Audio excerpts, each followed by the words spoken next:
Dear students, आप पढ़ रहे हैं परफेक्ट स्टडी 68 यूट्यूब चैनल के माध्यम से जीवनलाल मौर्य सर के द्वारा, जो कि आपका फिजिक्स का टॉपिक है चैप्टर 5 इकाई 2 वैद्युत धारा के आगे के पार्ट्स को आज आप पढ़ने वाले हैं।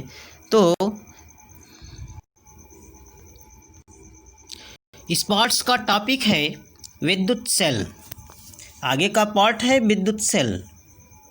विद्युत सेल ऐसी युक्ति है जो किसी परिपथ में अस्थायी विद्युत धारा या दो बिंदुओं के मध्य विभवांतर बनाए रखती है, उसे विद्युत सेल कहते हैं। अर्थात ऐसी युक्ति जो किसी परिपथ में अस्थायी विद्युत धारा के प्रवाह को बनाए रखती है या विद्युत धारा के प्रवाह को अनवरत बनाए रखती है। सभी सेल रासायनिक ऊर्जा को विद्युत ऊर्जा में बदलने का कार्य करते हैं। तो इसके बाद का टॉपिक है कि विद्युत सेल परिपथ को ऊर्जा प्रदान करता है, अर्थात विभवांतर उत्पन्न करता है, जिससे परिपथ में उपस्थित आवेश बहने लगता है और फलस्वरूप परिपथ में धारा बहने लगती है। विद्युत सेलों के प्रकार। विद्युत सेल मुख्यतः दो प्रकार के होते हैं, प्राथमिक सेल, द्वितीयक सेल। तो देखिए आपका है प्राथमिक सेल, प्राइमरी सेल। ऐसे सेल जो एक बार रासायनिक ऊर्जा को विद्युत ऊर्जा में बदलते हैं और इनको पुनः यूज नहीं किया जा सकता है, अर्थात इनको चार्ज नहीं किया जा सकता है, अतः इनको फिर से यूज में नहीं लाया जा सकता है। इनको सिर्फ एक बार उपयोग में लाया जा सकता है, इन्हें प्राथमिक सेल कहते हैं। ऐसे सेल जिनका उपयोग केवल एक ही बार विद्युत ऊर्जा को रासायनिक ऊर्जा को विद्युत ऊर्जा में बदलने के लिए किया जा सकता है, दूसरी बार नहीं, अर्थात ये चार्ज नहीं होते हैं। जैसे शुष्क सेल, डैनियल सेल। इसके बाद है द्वितीयक सेल, सेकेंडरी सेल। ऐसे सेल जिनमें पहले विद्युत ऊर्जा को रासायनिक ऊर्जा में बदला जाता है, अर्थात पहले विद्युत के द्वारा इन्हें चार्ज किया जाता है और फिर रासायनिक ऊर्जा को विद्युत ऊर्जा के रूप में परिपथ में काम में लिया जा सकता है और ऊर्जा खत्म होने पर पुनः चार्ज करके इनका उपयोग किया जा सकता है, अर्थात पुनः विद्युत ऊर्जा को रासायनिक ऊर्जा के रूप में संचित किया जा सकता है। द्वितीयक सेल में इसके एग्जाम्पल हैं सीसा संचायक सेल। इसके बाद का टॉपिक है विद्युत वाहक बल।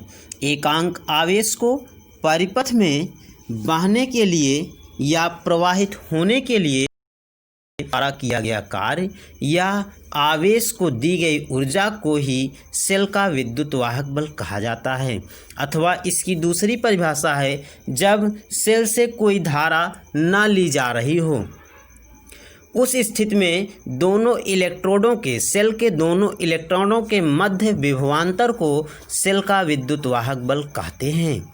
हालांकि यह बल कहा जाता है, लेकिन वास्तव में ये बल नहीं है, यह केवल विभवांतर है जो परिपथ में आवेश को प्रवाहित करने के लिए सेल द्वारा परिपथ पर आरोपित किया जाता है। इसके बाद है टर्मिनल वोल्टता। एकांक आवेश को सेल के एक टर्मिनल से दूसरे टर्मिनल तक बाहरी परिपथ में प्रवाहित करने में सेल द्वारा जो कार्य करना पड़ता है उसे टर्मिनल वोल्टता कहते हैं।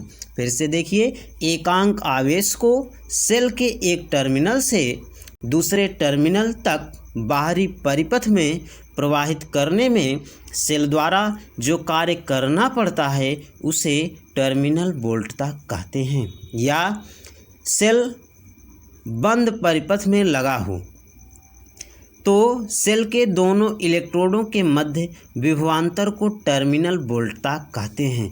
बंद परिपथ का मतलब जब सेल से धारा ली जा रही हो, उस स्थिति में सेल के दोनों इलेक्ट्रोडों के मध्य विभवांतर को टर्मिनल वोल्टता कहते हैं।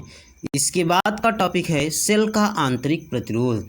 तो सेल का घोल जो है यह सेल के मार्ग में रुकावट, सेल के धारा के मार्ग में रुकावट उत्पन्न करता है। तो इसमें आपका है विद्युत सेल के भीतर धारा के मार्ग में आने वाली बाधा को सेल का आंतरिक प्रतिरोध कहते हैं। यह बाधा कई कारणों से आ सकती है, जैसे विद्युत अपघट्ट के कारण, अर्थात सेल में जो जिस विद्युत अपघट्ट में सेल बना हुआ है उस विद्युत अपघट्ट के कारण, अथवा सांद्रता के कारण। विद्युत अपघट्ट का विलयन की सांद्रता के कारण भी सेल के मार्ग में रुकावट आती है, और सेल के आंतरिक प्रतिरोध का मात्रक भी ओम होता है। इसके बाद के टॉपिक्स को पाने के लिए हमारे चैनल परफेक्ट स्टडी 68 को सब्सक्राइब करें। Thank you.